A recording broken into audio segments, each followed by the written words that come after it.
नमस्कार, मधुभाषी के इस खास कार्यक्रम शख्सियत में आपका हार्दिक स्वागत है। मैं हेमंत शर्मा। आज हम जिस शख्सियत से आपकी मुलाकात करवाने जा रहे हैं वे इस शहर में कोविड के दोनों कार्यकाल की बात की जाए, दोनों काल की बात की जाए तो उसमें लोगों को राहत दिलाने का एक बहुत बड़ा काम उन्होंने किया है और लोगों को स्वस्थ करके घरों तक भिजवाने में उनकी बहुत बड़ी भूमिका रही है। डॉक्टर निशांत खरे साहब आज हमारे साथ हैं। वे राज्य कोविड सलाहकार समिति के सदस्य भी हैं, सर्जन भी हैं और लगातार कोविड पे किस तरह से मॉनिटरिंग रखी जाना चाहिए, कैसे लोगों को राहत दी जाना चाहिए, क्या इलाज होना चाहिए, उस पर पूरा मॉनिटरिंग, उनका पल पल मॉनिटरिंग रहता है। डॉक्टर निशांत खरे साहब, आपका बहुत बहुत स्वागत है मधुभाषी के इस कार्यक्रम। हम सर से जानेंगे कि आज के हालात कोविड को लेकर क्या है, तीसरी वेव में जिस तरह से केसेस बढ़ रहे हैं उसमें क्या हालात हैं और प्रशासनिक तैयारियों की बात करेंगे कि प्रशासनिक तैयारियां किस तरह से। सर, मैं सबसे पहले आपसे यही जानना चाहूँगा कि जो हालात हम लोग देख रहे हैं लगातार 2000 से ऊपर अब केसेस आने लगे हैं, क्या पीक माना जाए या इससे भी और ऊपर जाएंगे? देखिए, संभावना ये है कि हम शायद अभी इससे भी और ऊपर जाएंगे। नंबर ऑफ़ केसेस जो हैं ये तो एक आंकड़ा है, आप कितने टेस्ट करेंगे उसके अनुपात में नंबर आएगा। बहुत सारा टेस्ट, अब आजकल होम टेस्ट भी हो रहा है तो वो भी एक नंबर आएगा। हम हमेशा ये ध्यान रखते हैं कि पॉजिटिविटी का प्रतिशत कितना है। ये एक्यूरेट तरीका होगा जोड़ने का, क्योंकि आप टेस्ट 100 करिए तो कहेंगे 20 ही पॉजिटिव आए हमारे। तो जो पॉजिटिविटी का परसेंटेज है वो अब 17-18% के आसपास टच कर रहा है अपना, 20 के आसपास, 20% के आसपास अब बल्कि टच कर रहा है। दुनिया भर का डेटा उठाकर देखेंगे तो लगभग 30-35% के आसपास सभी देशों ने अपनी वेव के पीक के समय पॉजिटिविटी के प्रतिशत को हिट करा है। हमारी जनसंख्या में हम ये मान सकते हैं कि शायद ये तेज़ी अभी और आएगी। कितने पीक पर जाने की संभावना सर, और आप लोगों की तैयारियां क्या कहती है? क्योंकि लगातार आप लोग इसे मॉनिटर भी कर रहे हैं। पिछली जो वेव्स हम लोग देख चुके हैं उनके हालात भी हमने देखे हैं, तो हमारी तैयारियां क्या कहती है? देखिए, अब कितना नंबर आएगा, एक्यूरेट आंकड़ा तो शायद कोई नहीं बता सकता, परंतु मुझे कोई आश्चर्य नहीं होगा कि अगर ये 4-5 हज़ार के आसपास भी आंकड़ा पहुँचे, यानी आज प्रतिदिन, यानी आज के दिन से भी दुगना।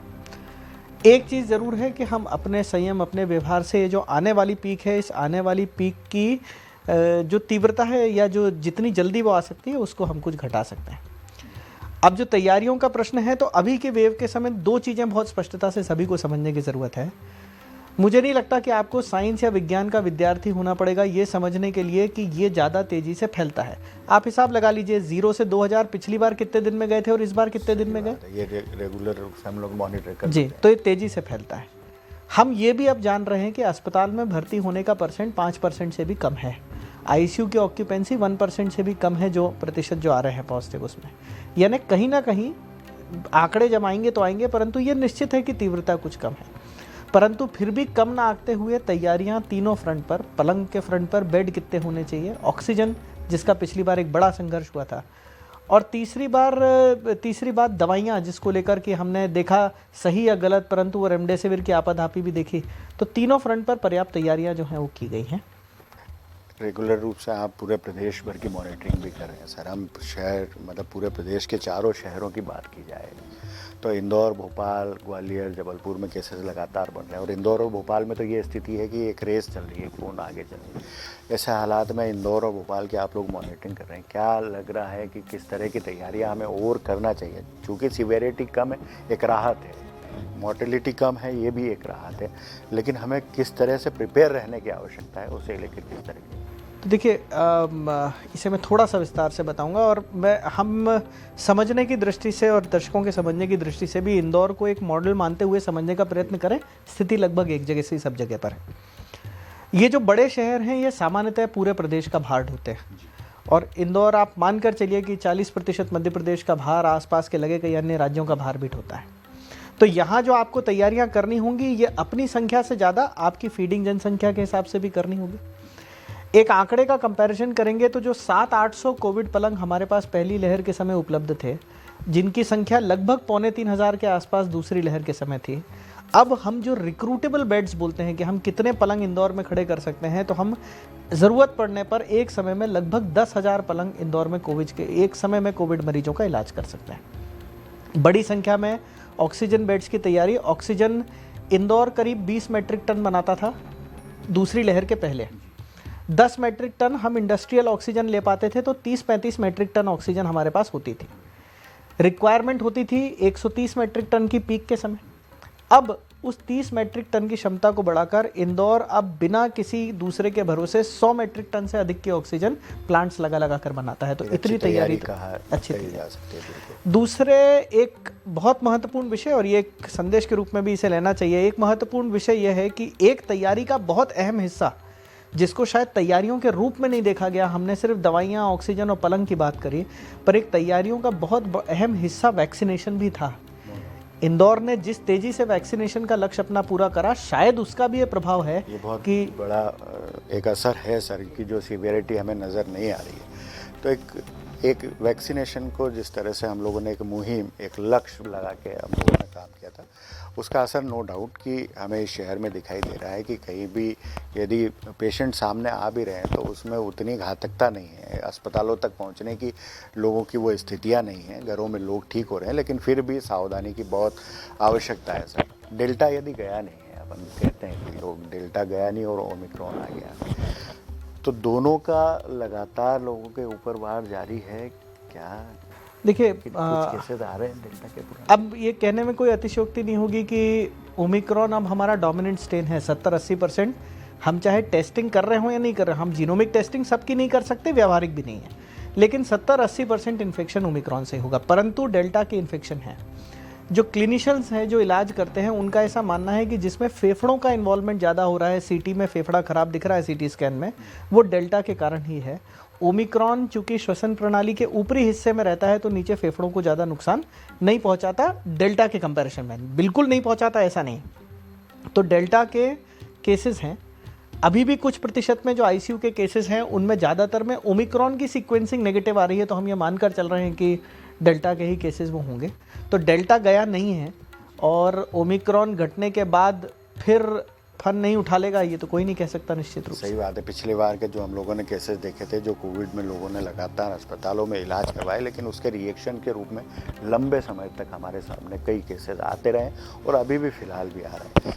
ऐसे स्थिति में क्या सावधानी रखने की आवश्यकता है? पिछली बार जो डबल डोज या कहीं कहा जाए कि ज़्यादा डोज जो लोगों को लगे, उसके कई घातक परिणाम हमारे सामने आए, उसमें किस तरह की सावधानी रखने की आवश्यकता है? क्या हॉस्पिटल्स के लोगों को ये नॉर्म्स वगैरह कुछ दिए गए हैं कि इस हद तक लोगों का इलाज किया जाना चाहिए? देखिए, पहली चीज़ तो हम ये बहुत अच्छे से समझते हैं कि इलाज को 100% किताबों में नहीं बांधा जा सकता या निर्देशों में नहीं बांधा जा सकता। इंडिविजुअल मरीज के हिसाब से इंडिविजुअल डॉक्टर को इलाज करने की स्वतंत्रता रहेगी और रहनी भी चाहिए, वही आवश्यक है। लेकिन फिर भी जो इंडियन मेडिकल एसोसिएशन है उसको साथ में लेकर और प्रशासन ने उसमें हस्तक्षेप कर एक ट्रीटमेंट नॉर्म्स, ट्रीटमेंट प्रोटोकॉल जो है ये अस्पतालों को भेजे हैं। कौन सी दवाइयाँ यूज़ करना, दुनिया भर का डेटा क्या कहता है, कौन सी कब कितनी मात्रा में यूज़ करना, ये एक डेटा सब जगह पर भेजा गया है उधर पे। अभी चूंकि मरीजों की संख्या कम है तो नॉर्म्स के पालन को भी ठीक से मॉनिटर किया जा सकता है, जिसको भी लगातार करना जारी है। अस्पतालों में इलाज के अलावा एक बड़ी शिकायत पिछली बार बिल वगैरह को लेकर भी थी। तो जो अस्पताल की जो रेट लिस्ट वगैरह हैं उसको भी, उनकी जो बेस रेट लिस्ट होती थी, भाई बॉम्बे हॉस्पिटल की एक अपनी रेट लिस्ट होगी, छोटे नर्सिंग होम की अपनी होगी, उनकी बेस रेट लिस्ट के अनुपात में उसे भी तय कर जारी किया गया है। जनता को ये कहा भी गया है कि अगर कहीं भी इसका उल्लंघन पाया जाता है तो वो कंप्लेंट भी कर सकते हैं। मतलब ये एक अंकुश माना जा सकता है अस्पतालों में, जो पिछली बार लोग काफ़ी परेशान भी हुए थे और लगातार हम लोगों के पास, आप लोगों के पास भी फोन आते रहे होंगे, कहीं ना कहीं कोई एक उम्मीद लेके लोग फ़ोन करते हैं कि यार ये परिस्थितियाँ हैं, इसे कैसे उबारा जाए। तो इस बार एक बेहतर ये है कि यदि अस्पताल जाने की आवश्यकता लगती भी है तो भी इलाज के रूप में आर्थिक रूप से इतनी बड़ी संख्या में आपको नहीं तोड़े जाएंगे। सर, यदि बात की जाए ओमिक्रॉन की, तो क्या रिसर्च कहता है आप लोगों का? जैसा आपने कहा अभी कि फेफड़ों तक असर कम है, तो इसका रिसर्च क्या कहता है? आप लोगों के पास पहले भी कई फीडबैक्स आए होंगे, आप लोगों के भी मॉनिटरिंग रही होगी। क्या लग रहा है कि कहीं कोई, जैसे सेकेंड वेव में हम लोगों ने ये कल्पना नहीं की थी कि इस स्तर पर जाएगा, अभी क्या लग रहा है? देखिए, अभी की स्थिति में अब पर्याप्त मात्रा में रिसर्च, कम से कम विदेशों की रिसर्च तो उपलब्ध है। 3 देशों के डेटा को हम रेफरेंस वैल्यू मानकर चल रहे हैं। एक साउथ अफ्रीका, जहां पहले आया था, इंग्लैंड या यूके जहां दूसरे तेज़ी से बढ़ा और अब यूएस का डेटा। थोड़ा सा विरोधाभास आपको यूएस और यूके और बाकी जगहों के डेटा में मिलता है। यूएस में मैं ये दोहराना चाहता हूँ और ये जनता संदेश के रूप में भी ले इसको, यूएस में अब अस्पतालों का एडमिशन रेट बढ़ा है पिछले 5-7 दिन में। जो बहुत ही न्यूनतम स्तर पे था वो धीरे धीरे कर बढ़ा है। और ऐसी भी वहाँ पे एक थ्योरी है कि ओमिक्रॉन का जो हिट है वो कहीं ना कहीं डेल्टा को भी जगह दे रहा है बढ़ने के लिए, और वो शायद हॉस्पिटल का एडमिशन रेट भी बढ़ा रहा है। रिसर्च से जो मैंने दोनों बातें कही वो स्पष्ट हैं, फैलने की क्षमता ज़्यादा है, मारक क्षमता कम है। लेकिन यहाँ हमको ये समझना होगा कि अगर वो निर्बाध निर्विघ्न रूप से फैलता जाएगा और मल्टीप्लाई करता जाएगा तो कहीं ना कहीं फिर म्यूटेट करेगा। जो म्यूटेशन या जो उसका रूप बदलना हम सुन रहे हैं वो फिर होगा। ओ माइक्रोन का कुछ बी माइक्रोन सी माइक्रोन कल को फिर आ जाएगा और वो घातक नहीं होगा, ये कौन गारंटी कर सकता है। इसलिए रोकने की गति को तो हमने थामना ही, मतलब हम जितना धीरा कर सकें इसके फैलने की गति को वो करना ही होगा। मॉनिटरिंग लगातार करते ही रहनी पड़ेगी। अभी हम महामारी के मध्य में हैं, इससे बाहर नहीं निकले। सही बात है। यदि मुंबई और दिल्ली की बात की जाए तो केसेस बड़े थे लेकिन अभी कंट्रोल में नज़र आ रहे हैं, तो वहाँ बढ़ सकते हैं, ऐसे हालात भी नज़र आ सकते हैं। जी जी जी बिल्कुल। कहीं ना कहीं यदि बच्चों की बात की जाए वैक्सीनेशन को लेकर कि 12 साल से 18 साल के बच्चों में तो अब वैक्सीनेशन हो रहा है, लेकिन उससे छोटे बच्चों में भी अब कहीं ना कहीं संक्रमित भी पाए जा रहे हैं, उनमें संक्रमण फैल भी रहा है और ये एक चिंता का विषय हो सकता है क्योंकि वो वैक्सीनेट भी नहीं है सर। तो ऐसे में वहाँ कितनी सावधानी की आवश्यकता है? देखिए, एक अभी तक बात सुखद तो ये है कि बच्चों में जिनमें इन्फेक्शन आया है तीव्रता बहुत ज़्यादा आई नहीं। 15 से 18 को हम वैक्सीनेट कर रहे हैं, तो अब ये पहली चुनौती, और ये जनता, प्रशासन, आप मीडिया में हैं, मैं पेशे चिकित्सक हूँ, हम सभी के सामने हैं। 15 से 18 का वैक्सीनेशन अभी भी इंदौर में 30% बचा हुआ है, जबकि हम लगातार कोशिश कर रहे हैं उसके लिए। जैसे ही ये ख़त्म होगा 12 से 15 का वैक्सीनेशन भी शुरू हो जाएगा और हम उम्मीद रखते हैं कि 5 से 12 का उसके बाद भी वैक्सीनेशन शुरू होगा। बच्चों का वैक्सीनेशन उतना ही महत्वपूर्ण है जितना कि एडल्ट का था, और जैसा आपने कहा कि शायद उससे ज़्यादा महत्वपूर्ण। हम ये विचार करें कि अगर परिवार में बच्चों को कुछ होने लगा तो ये किसी के लिए भी टॉलरेबल नहीं है। तो बच्चों के वैक्सीनेशन में जन सहयोग की बड़ों के वैक्सीनेशन से ज़्यादा आवश्यकता है।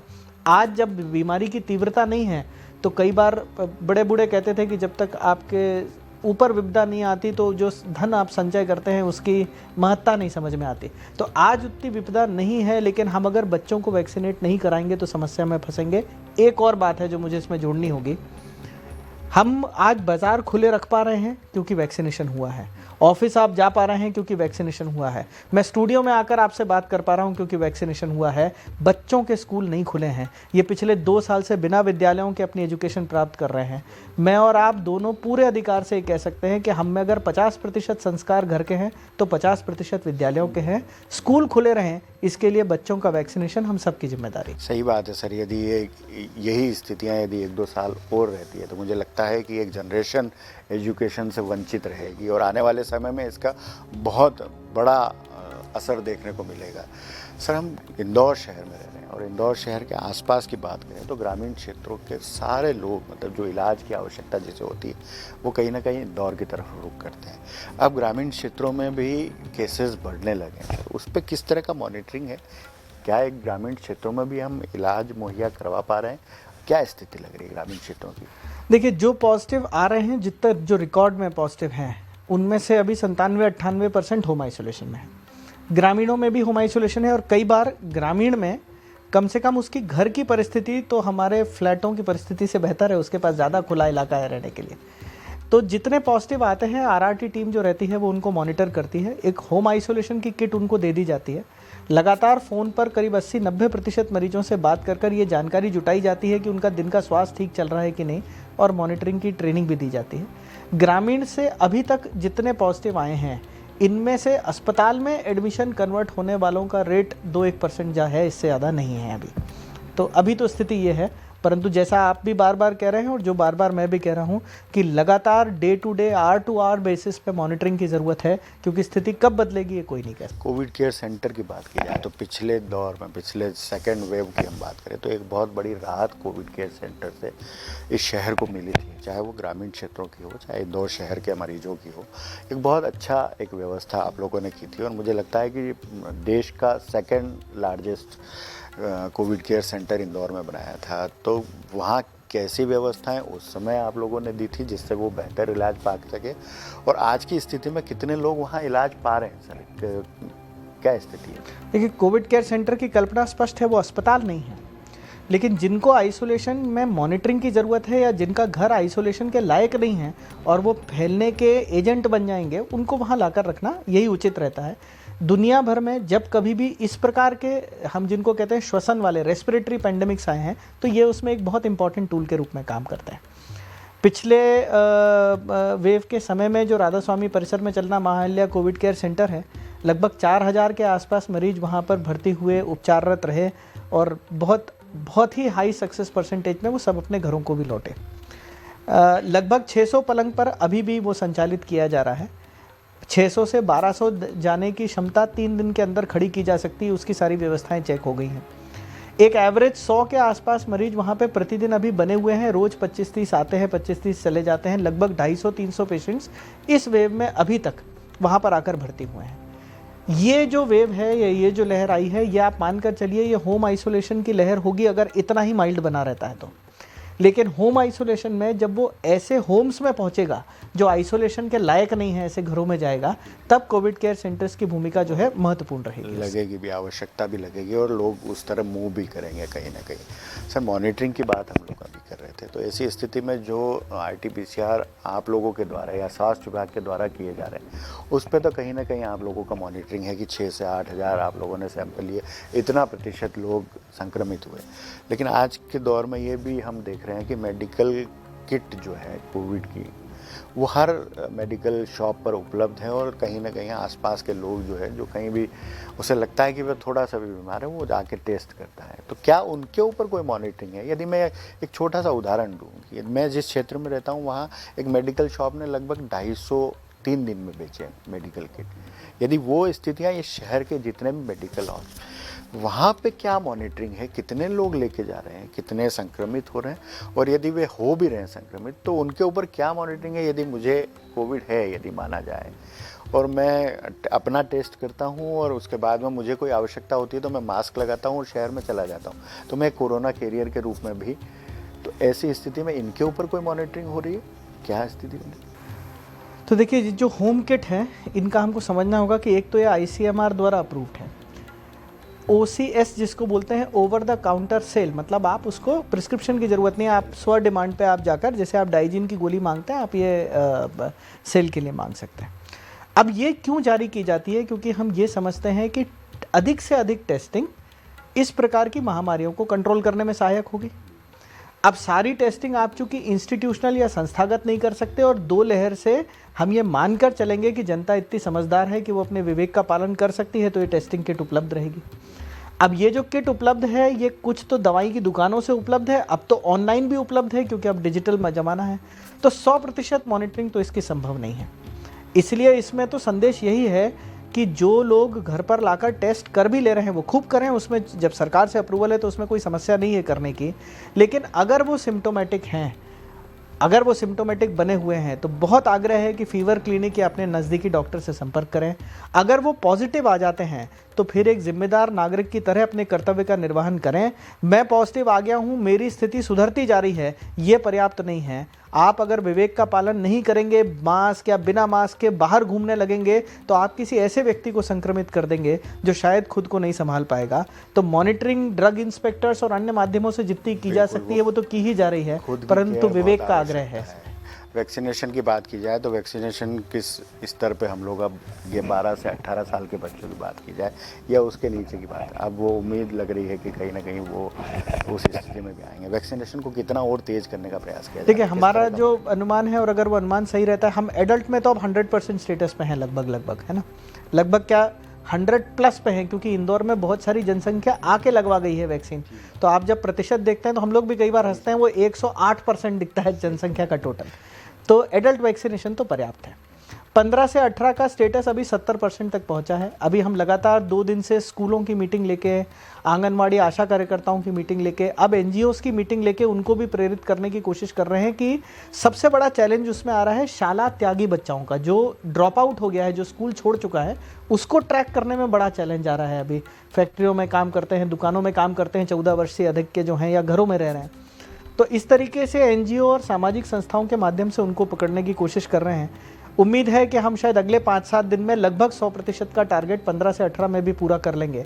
ध्यान रखिए कि ये कोवैक्सीन है, मतलब 1 फरवरी से इसकी दूसरी वेव चलानी पड़ेगी आपको। 28 दिन पूरे हो जाएंगे 31 तारीख से। 3 तारीख से लगा है तो 31 से 28 दिन होने लगेंगे।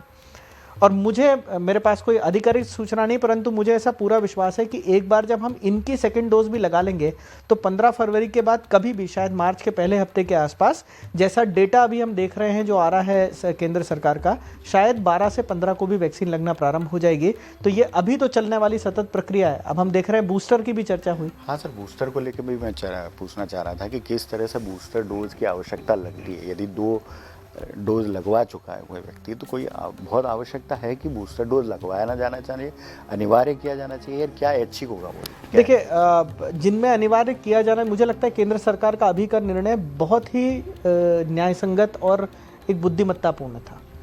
सबसे ज़्यादा एक्सपोज होने की संभावना किसको है? तो फ्रंटलाइन वर्कर को है, जो कि जाकर काम करेगा जनता के बीच जब कोविड फैलेगा, डॉक्टर, नर्स, प्रशासनिक अधिकारी और अन्य लोग। और सबसे ज़्यादा खतरा किसको है?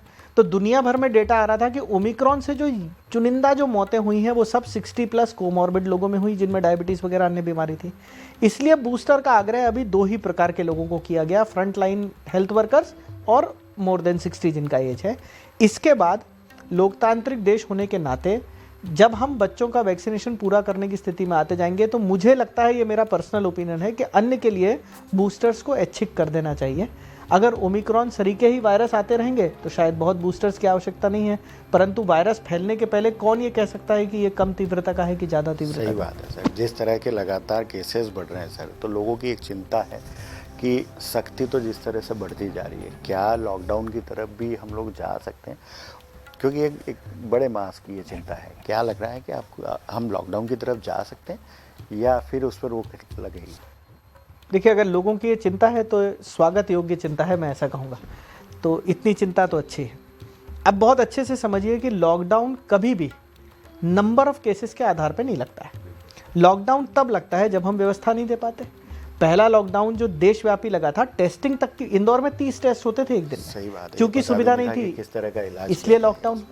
तो लॉकडाउन हमेशा आपकी सुविधाओं की तुलना में परिप्रेक्ष्य में ही लगाया जाएगा। वर्तमान समय जैसी स्थिति बनी रहती है, 60-70% तक भी अगर अस्पताल के बेड भर जाते हैं और 30-40% एक समय पर खाली पड़े हुए हैं तो संपूर्ण लॉकडाउन की ज़रूरत नहीं पड़ेगी। ये वायरस जिस प्रकार का है, मुझे ऐसा लगता है कि अगर हम थोड़ा सा अपने विवेक का पालन करना प्रारंभ कर दें, मास्क लगाएं, अनावश्यक रूप से बाहर ना जाएं, और जब खुद संक्रमित हो जाएं तो दूसरों की भलाई के लिए अपने विवेक का पालन करें। अगर हम ये करते रहें तो हम जो पीक है उसे नीचे ले आएंगे। हम अगर 4-5 हज़ार तक भी संख्या हिट करने लगे तो भी मुझे बहुत विश्वास है कि हम बिना लॉकडाउन के इस पूरी लहर को निकाल सकते हैं। क्या बात है। मैं मृदुभाषी के दर्शकों के लिए एक मैसेज आपकी तरफ से चाहता हूं सर, कि क्या मैसेज देना चाहेंगे आप शहर के बाशिंदों को लेके, एक मृदुभाषी के दर्शकों को? तो देखिए, ये जो मुझे लगता है, हम थोड़ा सा 2020 का समय याद करें तो अगर उस समय किसी ने बताया होता इंदौर को कि राजवाड़ा और सराफा और 56 बंद हो जाएंगे तो हमने शायद विश्वास नहीं करा होगा इन बातों को। दूसरी लहर के समय किसी ने नहीं सोचा था, सब मानते थे कि पहली लहर ही सबसे बुरा सपना था जो गुजर गया और अब इससे खराब कुछ नहीं हो सकता। ओमिक्रॉन से अभी हम जूझ रहे हैं, व्यवस्थाएं पर्याप्त हैं। ईश्वर की दया से ये वायरस का स्ट्रेन उतना घातक नहीं लग रहा है जितना कि डेल्टा का है, परंतु हमें समझना होगा कि हम इस लहर से, इस वेव से अभी बाहर नहीं निकले हैं, इस महामारी से भी बाहर नहीं निकले हैं। ये स्थिति बदलेगी कब, कहीं भगवान ना करे बुरे की तरफ करवट तो नहीं बदलेगी, ये कोई निश्चितता से नहीं कह सकता। तो जब तक हम युद्ध पूरा नहीं जीत जाते तब तक पहली चीज़ जो कोविड अनुकूल व्यवहार है, जो कोविड अप्रोप्रिएट बिहेवियर है, उसका पालन करें। बाकी सब चीज़ें भी अगर किनारे रख दें, 100% समय पब्लिक प्लेसेस पर बाहर जाते समय मास्क का उपयोग करें, ठीक से उपयोग करें, मुंह और नाक ढक कर रखें। थोड़े से भी बीमारी के चिन्ह आने पर अपने नज़दीकी फीवर क्लिनिक या डॉक्टर को संपर्क करें। रिस्पॉन्सिबली, पूरी जिम्मेदारी से, बिना डरे, बेझिझक होकर टेस्ट कराएं, और टेस्ट होने के बाद अगर पॉजिटिव आते हैं तो पूरे दिशा निर्देशों का पालन करें। हमने जितनी व्यवस्थाएं अगर खड़ी की गई हैं, अगर इनका पालन अच्छे से करा और अपने विवेक को अच्छे से उपयोग करते हुए जन स्वास्थ्य को, सिर्फ अपना स्वास्थ्य नहीं पूरे समाज के स्वास्थ्य को प्राथमिकता पर रखा, तो मुझे बहुत विश्वास है कि हम किसी भी बड़े प्रतिबंध के बिना इस लहर से बाहर आ सकते हैं। Thank you so much doctor साहब, आपने बहुत अच्छी जानकारियाँ हमारे दर्शकों तक पहुंचाई। ये थे डॉक्टर निशांत खरे साहब, जिन्होंने ये बताया कि ये युद्ध है और इसे जीतना भी हम ही लोगों के हाथ में है। हम यदि प्रिकॉशन रखेंगे, सावधानी रखेंगे, तो न सिर्फ हम अपने परिवार की और अपने आसपास के रहने वाले लोगों के सभी की मदद कर सकते हैं, उन्हें स्वस्थ रख सकते हैं। हम अगले कार्यक्रम में एक बार फिर किसी शख्सियत के साथ फिर आपके रूबरू होंगे। तब तक के लिए हमें इजाज़त दीजिए। नमस्कार।